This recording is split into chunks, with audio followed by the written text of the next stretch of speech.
Bueno, muy buenas tardes. Acá estamos nuevamente. Este es el segundo video de la unidad número 1, que es del marco epistémico, político, interpretativo de la planificación social estratégica. Nos encontramos dentro de la guía número 1 en las últimas preguntas. Recordemos que estábamos desarrollando dentro de este carácter procesual, una de las características es que era un proceso científico. Una vez que completemos todo lo que implique ese hábitus y ese conjunto de capacidades, vamos a avanzar hasta las últimas preguntas, que es la pregunta número 12 de esta primera parte. Para desarrollar esos contenidos centrales que ustedes van a ver, que ya lo hemos puesto como parte de la clase de hoy, es que vamos a utilizar dos materiales de soporte. Nuestro libro de planificación estratégica, como les decíamos la otra vez, en el capítulo 2 de Romano.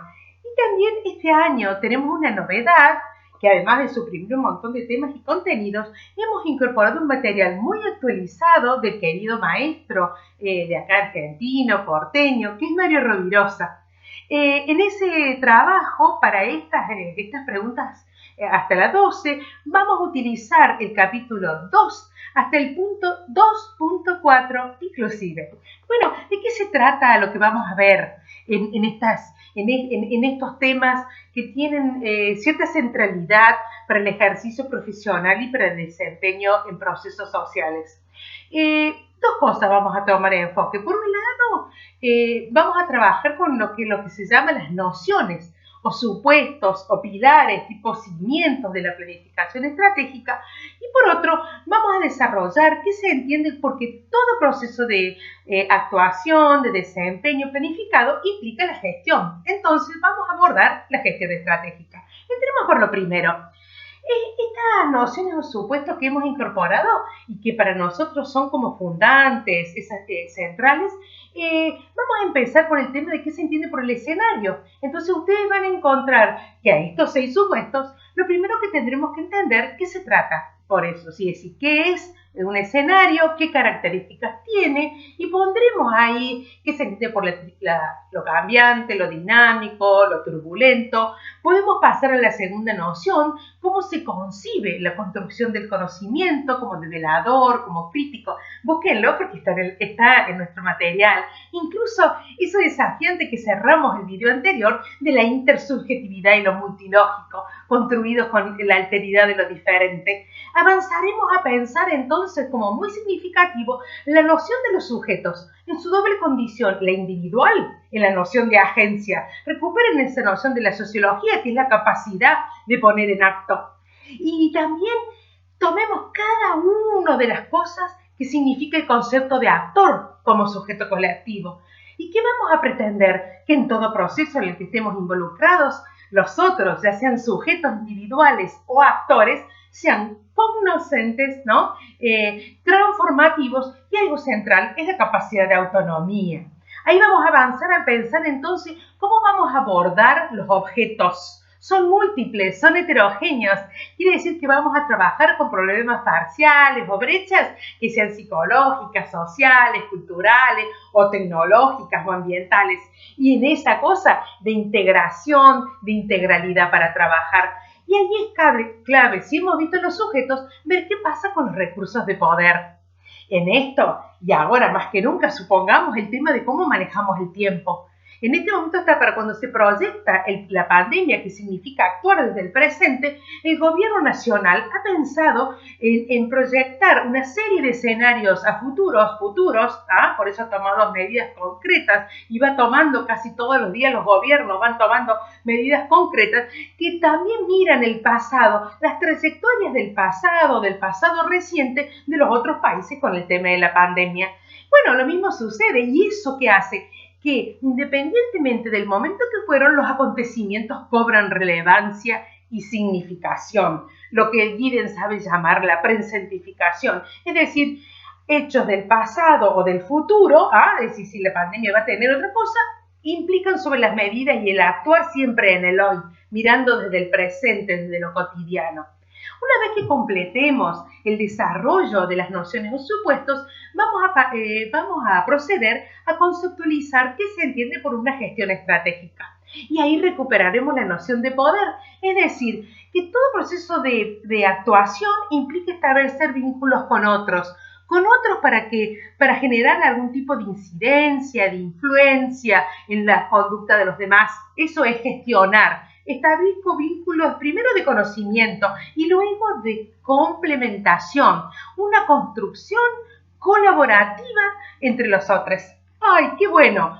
Entonces, pensemos que ese es el ejercicio del poder, de ahí que va a estar algunas nociones claves de ese desempeño autogestivo, multigestivo con los otros actores, y mi capacidad de desarrollar y desencadenar a partir de procesar la cuestión social y los proyectos.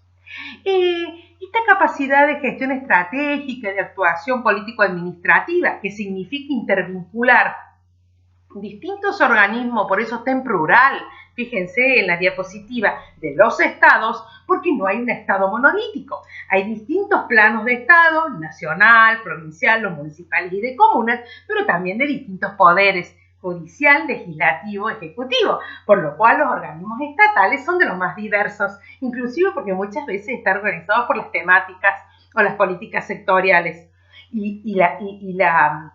Diríamos que el arte de la gestión es esa combinación de organismos diversos, también de organizaciones y entidades de la sociedad civil, que en esa práctica político-administrativa de intervinculación, de articulación, se pone en juego la capacidad de gestión y el juego político.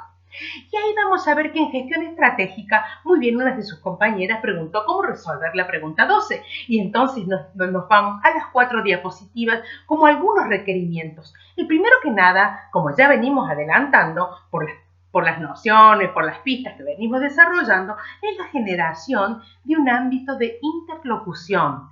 Ese ámbito de interlocución, busquen en Rovirosa el concepto, ¿no? Como ese ámbito de acción entre, interacción, crecientemente horizontal, ¿no? Crecientemente quiere decir que no se logra de un día para el otro, porque inicialmente son asimétricos. Es como un horizonte, alcanzar crecientemente formas horizontales, formas democráticas.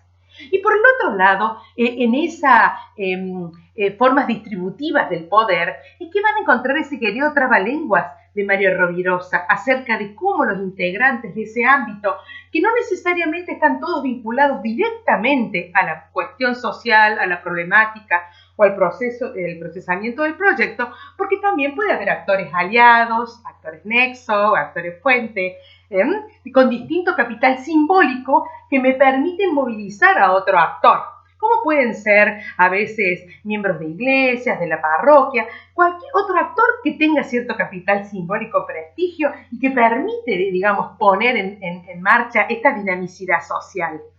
Y el trabalenguas que les decía, eso de formar parte, ser integrante, tener parte en las acciones, y algo muy central es tomar parte en las definiciones, hacia dónde se va, qué se hace, cómo se hace, cuándo, y ser protagonista de esas acciones y volver a retroalimentarlas para tomar rumbo. Entonces, lo primero es generar ese ámbito.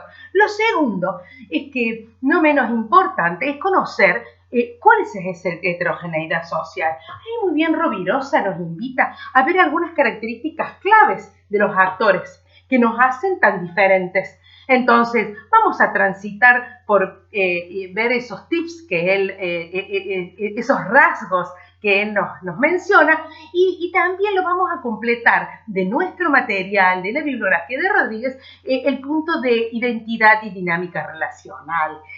Tan interesante los aportes que nos hace Melucci acerca de cómo son las condiciones en que la biografía social y la acción discursiva habla de cómo los sujetos se autodefinen a sí mismos y se tornan diferentes hacia los otros. De la heterogeneidad social vamos a pasar al punto de la negociación. La negociación, ya van a ver, tiene 3 dimensiones que tienen que ver primero con esa condición y esa capacidad de relacionarnos, ¿no? De relacionarnos, pero y segundamente, sobre todo, de comunicarnos. Cómo entrar en ser realmente reconocidos como interlocutores. Cómo el otro me asigna el lugar y poder entrar en el juego y la disputa argumentativa. cómo persuadir, convencer a los otros acerca de qué hacer, qué asuntos, cómo hacerlo, con qué concepciones, desde dónde, qué prácticas son las más recomendables, factibles. Diría Rovirosa que estos componentes de la gestión es lo que le va a dar la viabilidad política, el sostén a lo largo de todo el proceso. La viabilidad política significa la confluencia de los intereses, de las expectativas y las demandas de los diferentes actores involucrados. Y no menos importante es cuando lleguemos que este proceso de negociación también implica una transacción, ¿no? Hay un intercambio entre las partes y siempre en torno a la agenda de discusión y de tratamiento. Las cosas que no han entrado pueden ser profundas divergencias entre cada uno de los actores. Como cuarto requerimiento de la gestión estratégica, por esa pregunta que hacía una de las compañeras, es que vamos a explicar que hay una serie de condiciones o características que deben tener los métodos, las técnicas o los procedimientos metodológicos que podríamos ir eligiendo entre todos para ser usados a lo largo del proceso. ¿Cuáles son aquellos? Es decir, no me dice qué técnica, me dice las condiciones, la viabilidad que esto sea. Y ahí que habla de la oportunidad, busquen qué se entiende por esto, que sea el momento adecuado, que sea factible o viable, que quiere decir sinónimos, ¿no? Y la viabilidad va a tener que ser política, institucional, también sociocultural. Es decir, la técnica que utilice tiene que ser acorde al perfil de los sujetos, de los actores involucrados, etc. Ser también comunicable y creíble, generar confianza, poder decodificarlo y no menos importante en toda técnica es que genere participación. Es decir, que se redistribuye el poder en las funciones, en las atribuciones, en la palabra. Bueno, con estos contenidos vamos a poder terminar las preguntas de la guía número 1 en la primera parte hasta la 12. Bueno, nos vemos en la próxima y les subiremos el video.